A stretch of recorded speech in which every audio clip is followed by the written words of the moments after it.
আসসালামু আলাইকুম সম্মানিত বন্ধুগণ, প্রিন্স টিম এটা কি শুরু করেছে?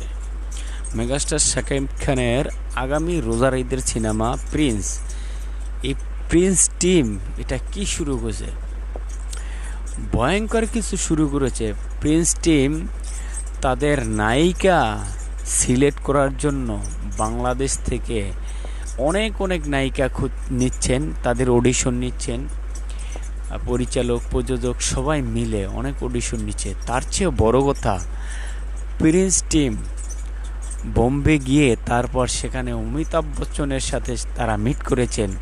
তারা অমিতাভ বচ্চন, মেগাস্টার শাকিব খানের এই প্রিন্স টিম এবং প্রিন্সের জন্য আশীর্বাদ করেছেন। ভাই ব্রাদার, বাংলাদেশের কোনো সিনেমা করতে গিয়ে বোম্বে গিয়ে তারপর অমিতাভ বচ্চনের সাথে দেখা করে প্রিন্স সম্পর্কে আলোচনা করে এবং সেই সিনেমার নায়ক শাকিব খানের ব্যাপারে আলোচনা করে তারপর আবার অমিতাভ বচ্চন এই প্রিন্স টিমের জন্য আশীর্বাদ করে, এটা কিন্তু এই প্রথম।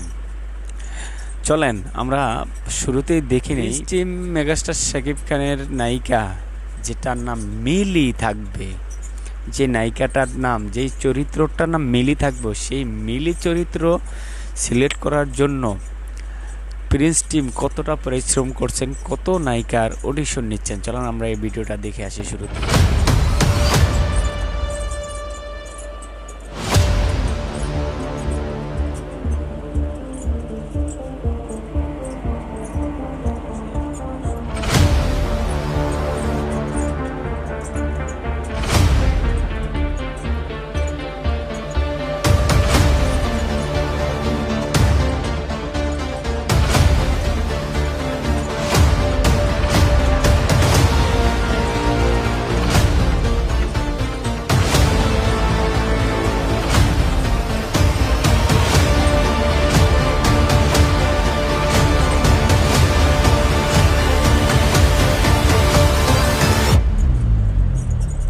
মিলিকে খোঁজা হচ্ছে চিরুনি তল্লাশি দিয়ে, যেরকম করে সন্ত্রাসী খোঁজা হয় পুলিশ, র্যাব, সেনাবাহিনী দিয়ে, এভাবেই প্রিন্সের মিলিকে খোঁজা হচ্ছে চিরুনি। ভাই, এই প্রথম নায়িকা সিলেক্ট করার জন্য এভাবে পরিচালক, প্রযোজক তারা এত পরিশ্রম করে। ভাই ব্রাদার, মেগাস্টার শাকিব খানের প্রিন্স সিনেমাটা অনেক বড় সড়ো করে করা হচ্ছে, আপনারা জানেন। আর মেগাস্টার শাকিব খানের কথা তো বলে লাভই নেই। মেগাস্টার শাকিব খান তো সে তো মেগাস্টারই, সে যা করে তা বাংলাদেশের শীর্ষে পর্যায়ে আলোচনায় থাকে। ভাই ব্রাদার, মেগাস্টার শাকিব খানের মিলি চরিত্রের নায়িকাটা যেটা, সেটা এই নায়িকাদের ভিতরে আপনাদের চয়েস কোনটা অবশ্যই কমেন্ট বক্সে জানাবেন। সবাই ভালো থাকবেন, সুস্থ থাকবেন, সবার জন্য সবাই দোয়া করবেন। আল্লাহ হাফেজ।